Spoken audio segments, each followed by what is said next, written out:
Welcome to DWBIADDA channel. Please subscribe for latest training videos. Welcome back. So today what we're gonna do, we're gonna create our first job on Jenkins. Okay, so let me quickly log in into my Jenkins dashboard. I'll give my username and password.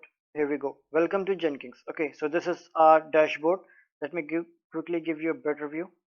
Okay, so now we have different options for configuring Jenkins.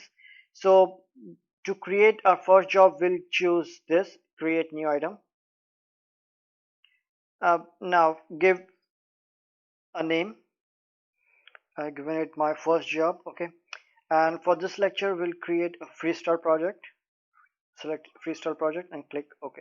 So this is how we'll configure a first job. So Jenkins is mainly divided into, like, it has divided the configuration setting into different parts, like general, then there are source code management, then there are build triggers, then build environments, build and post build action. Okay, so now let's go ahead one by one. Okay, so in general we will describe what kind of project we have or something which you want to like mention.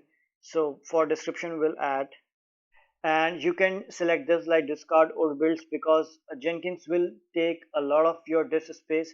So you can like discard your old builds, or you can like of how many days you want to keep the builds or the number of builds you want to keep. Okay, now let's go to our source code management. Now here we'll define from where we are pulling our code. Okay, like suppose you must be having a code somewhere, like it would be a Jenkins or SVN. Okay, so suppose if our code is in on GitHub, so here we'll define a GitHub repository and add credentials and all that. Okay, so for this project we don't have any code, so we'll give it to none. Yeah, now we'll discuss about how we want our build to be triggered. Okay, we can trigger our build remotely using a URL. We can build our this job or project after other other projects. Okay, we can build it periodically, like defining a cron job or something. We can configure a GitHub hook, like someone whenever if any code commit or any code changes in a GitHub repository, it will build our job. Okay, or we can configure PolSCM. What PolSCM will do, it will check periodically for a GitHub, and whenever it finds that yeah there is a new commit, it will build your trigger. Okay, so there are multiple ways to trigger your build, and if none of them selected, there's Jenkins will use a default manual build. Okay, what we gonna do in this lecture. Okay, now build environments. In build environments we will define what kind of build environment we have for a project, like if we want to add time span to the console output, or we want to delete the workspace before build starts. This is again for your related to this space and all that. Okay, so here we'll define our build environment. We'll leave it because we will not define any kind of environment for this project. Okay, so for now we have configured everything, like where we have discussed about everything, like where we have a code, how we're gonna build, and what are build environments. But what are the build steps? Okay, how I want my project to be built, or what are the steps, or how my project will be built, will define it here. Okay, so for this lecture, like I'll execute a simple shell script. Okay, I'll add echo hello oops Jenkins.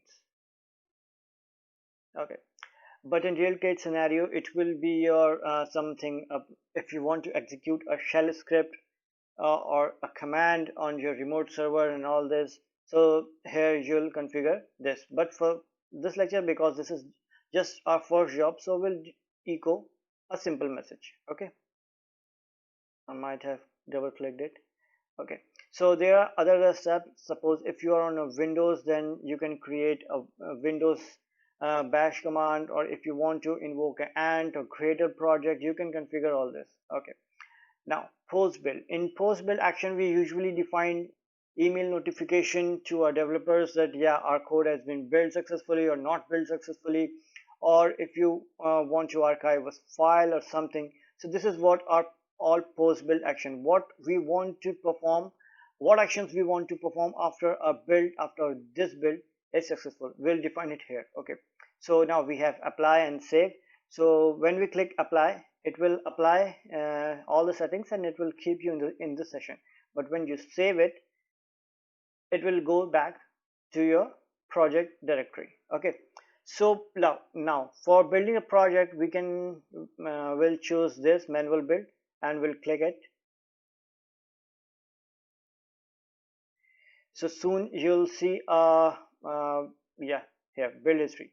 One build history has been created, like the timestamp and everything. Okay, and for suppose if you want to see the console logs and everything, you'll click this #1. Okay, so for #1 you can go to console output. So yeah, as you can see, our build is successful, and see, we can see a message has been printed, hello Jenkins, and it has been successful. Okay, so if we go back to our main Jenkins dashboard, we can see a sunny weather. Okay, so this is weather, so it will define it will explain the health of your Jenkins job. Okay, so it can be sunny, rainy, or cloudy. Okay, it depends upon the success rate of your uh, jobs in Jenkins. Okay, so you can build your jobs from here also. This is the duration your build takes. Okay, so yeah, so this is how you create your first job, and I hope you get to understand, like a simple understanding how to create your first job. We'll talk about more about it, like how to create your Maven project and all that in our upcoming lectures.